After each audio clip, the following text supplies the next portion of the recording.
Good morrow, scholars. Welcome back to Life and Death, Twilight Reimagined. Now, I'm somewhat ashamed to admit it, but uh, that's not much of the book I've read so far.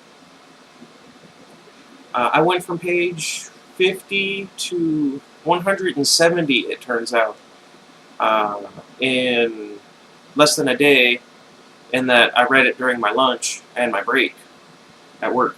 That's really the only time I read, uh, well, in general, really. So that's why I'm not like over here. Although I guess since it's backwards, over here. Because usually, like say since today's my day off, if I were to read, I'd probably be done with both of these. Like if I started over from the beginning before 5 o'clock. Especially depending on what time it is now, actually, now that I think about it.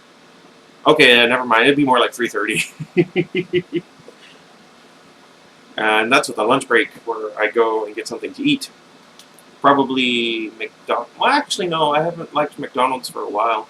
What do you think of this shirt? I think I've mentioned this in a prior video, but this is actually my sister's shirt, not mine. She got the same shirt, just large. Mine's extra large, like my pizzas. And I get extra large because, I'm fat. But evidently I'm not as fat as I thought, because this actually has room in it. So I might just start wearing large shirts from now on. Let me know if you guys think I should, or if I should keep the extra large thing going just in case I get fat. Okay, so let's see. What all did I go over in the last video? Did you check? Okay. Alright, so I got up to the point where, and spoilers in case you didn't read this one, because it's essentially the same book, essentially, and so there's really no like surprise twist, I don't think.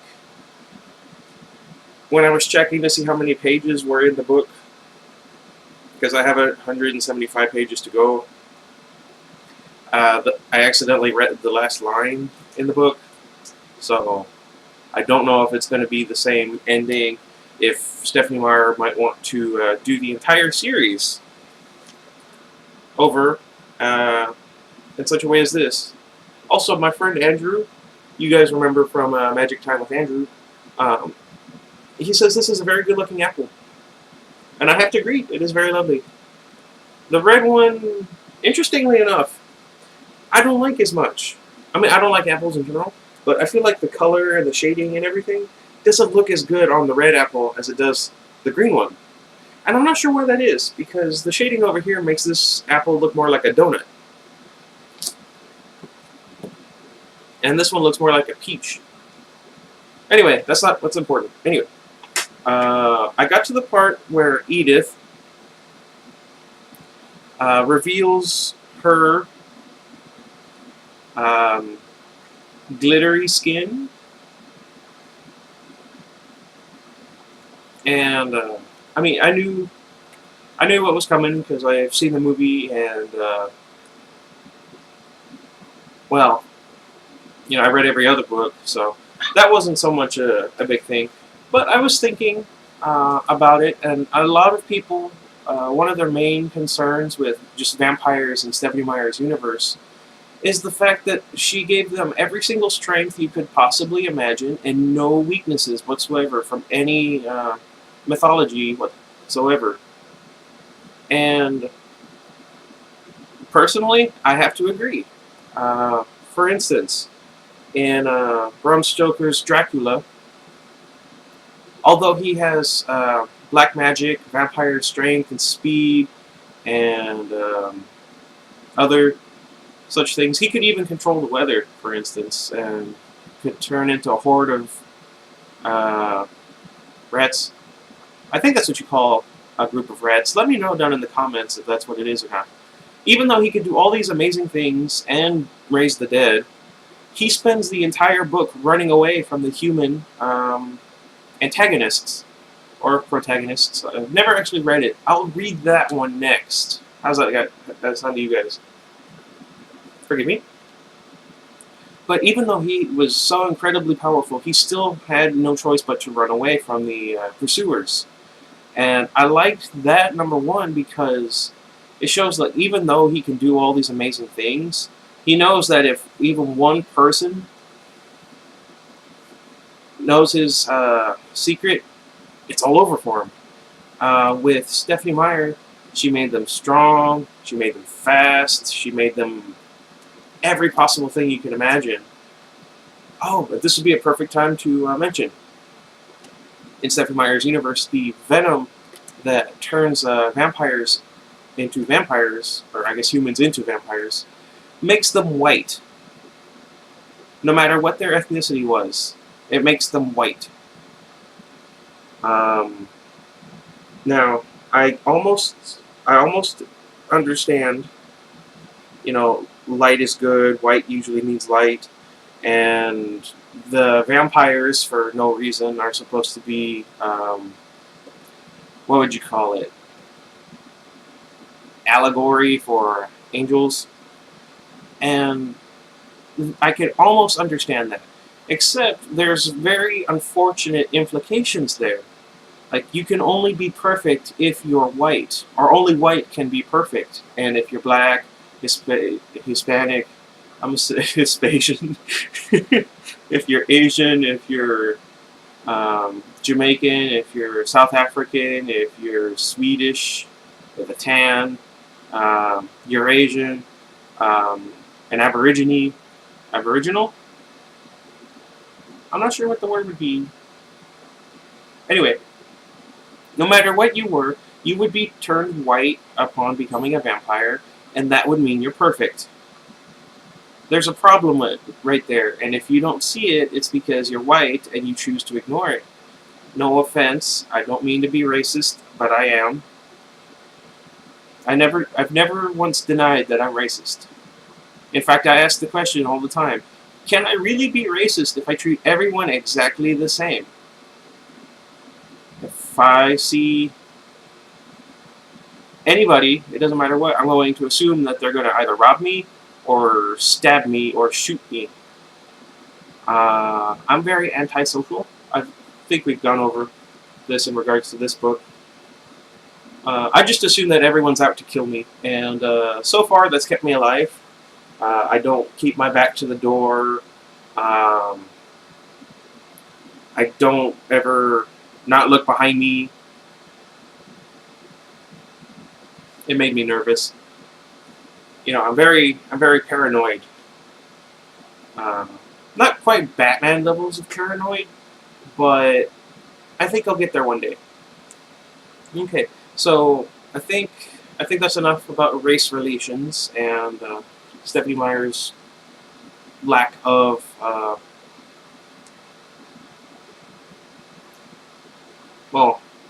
a grasp on such matters. Again, I understand like the idea behind it. It was just it was a poorly executed idea, and someone pointed out something interesting. All of the vampires we meet, for the most part, except for like a couple, and even those technically, well, I won't say won't count, but I'll explain in a minute. Most of the vampires we meet are European-esque, rich, well-dressed, well-versed, if you want to say such things, and just high society types, and they're all white. We just went over that. And then the antagonists, that is to say the werewolves, spoilers, they're all Native American, on the reservation, blue-collar job, very naked, and just unruly. And both of those things are just, again, unfortunate implications. Only only white people can be civilized. Native Americans are more animal than man, and I don't know. Since I'm Mexican, uh, I'm of Native American descent, so take that. Let's see. Where was I going in that? My brother would make that face whenever somebody said something that sounded inappropriate. I just thought about that. I missed my brother. I wonder what happened to him.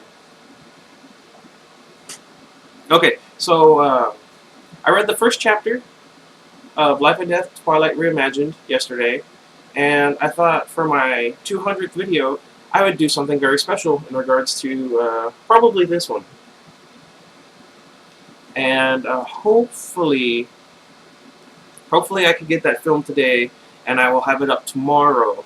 So there's only going to be one episode a day, and it's not because I'm lazy. It's not because I'm lazy. Also, I moved the camera because it kept getting knocked down by my dog. Maru, you know, the big fat one with the brown and the white and the black. Anywho. So I'm going to try and film a little short for Twilight. I almost said Halloween. Well, technically, I guess it'd be for Halloween. So if you guys have any ideas on what you would like to see for a skit, please let me know down in the comments. And I will do my best to accommodate everyone's thoughts and feelings, and I promise I will do everything I can to make this channel work. I am working a lot harder than I ever thought I would at something. I'm having a lot of fun, even if people aren't as interested in me as other people on YouTube. Actually, especially because my friend Ryan, for instance, he was telling me that I need to stop being surprised that people are watching my videos on YouTube.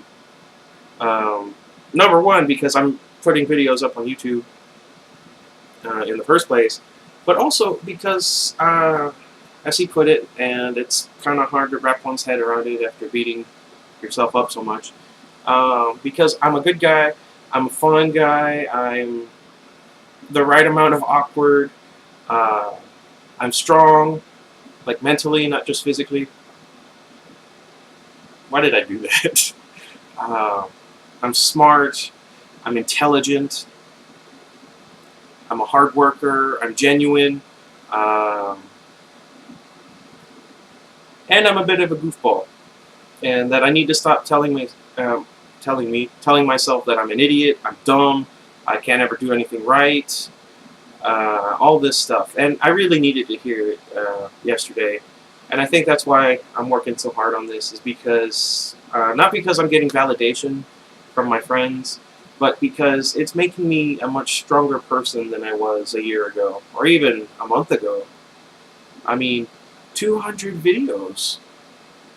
I've seen a bunch of a bunch of YouTubers who only have maybe like 40 videos on their channel, and here I am, and I'm about to hit 200 videos, and as much as I am, well, I won't say I'm ashamed or loath to admit it, but as sad, well, not even sad, the Twilight videos that I'm doing are the most popular videos I have on my channel.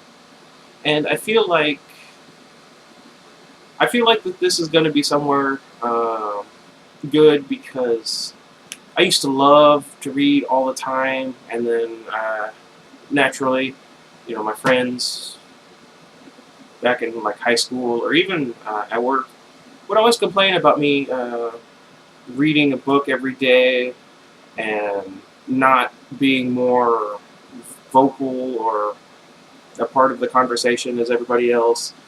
And so I stopped reading, and I talk with my friends more, and then eventually they're like, you know what, kind of tired of listening to you talk. They didn't say that exactly, but they might as well have, especially the ones who said like that